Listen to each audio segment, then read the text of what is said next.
YouTube, Mike Woggeman here, Mushroom Rangers. So this is going to be an update on pressure cooking versus the stove method. This bag has been pressure cooked. You can tell by the wrinkles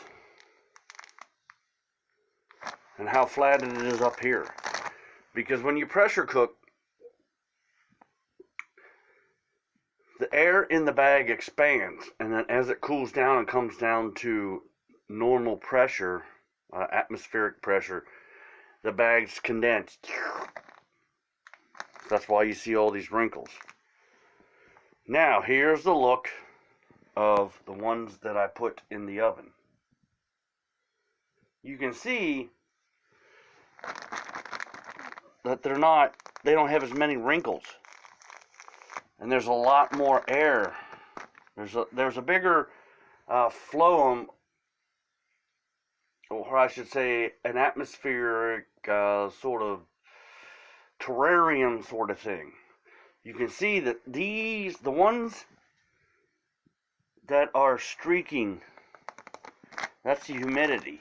See, you don't see streaking in the ones that have been pressure cooked, because there's a lot more air trapped in here, and what happens is the sawdust and wood pellets, or the wood pellets in the soybean hulls, don't get compressed, so they're more fluffy, and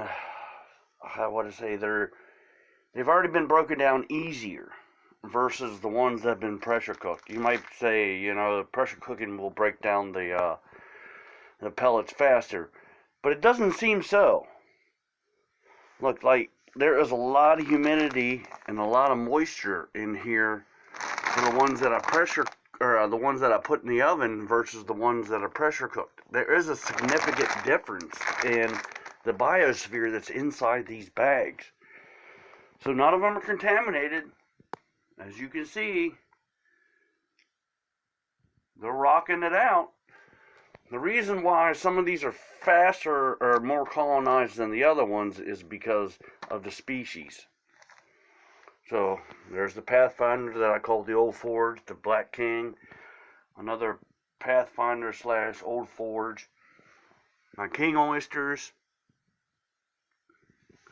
probably another King Oysters, and then the stove method I don't believe will work for grain.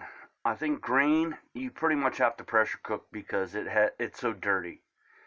There's so many dust and debris and all that you're going to have to pressure cook your oats, rye grains, rye berries, popcorn, millet, sorghum, or whatever you're doing. You're going to have to pressure cook these. You can't get around that. And as for my jars, got some more King Oysters. Other King Oysters. I actually made sure that I marked all these. And then chestnut. Another chestnut. Another chestnut. I think two more Black Kings. On the positive side, though, if you really want to get good, take half of your jars and don't mark them. And you would say, well, why would I want to do that? Well, when you open them and you smell the mycelium, get used to that smell. Because a blue oyster, the King Oyster, the chestnuts, Black King, they all have a different kind of smell. So it would be great for you to not label half of them. That way when you open the jars and get that waft of fresh mycelium farts or gas or whatever it is, it'll register in your brain that that's what that is. I mean, they all have their different smells. They all have their different tastes. So again, I recommend don't mark half of your jars, or don't mark one or two of them just to make it a game. Because this one, I don't know what this is. but I will know when I initiate it to fruit. Once it starts coming up, I'll know exactly what it is.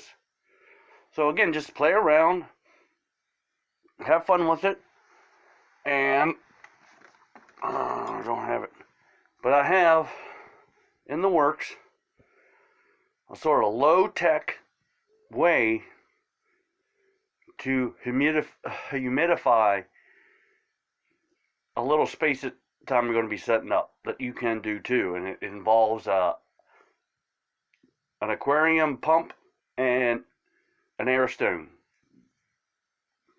So stay tuned, comment, like, tell yourself, tell your friends, subscribe. Blessed be, and keep it fungi.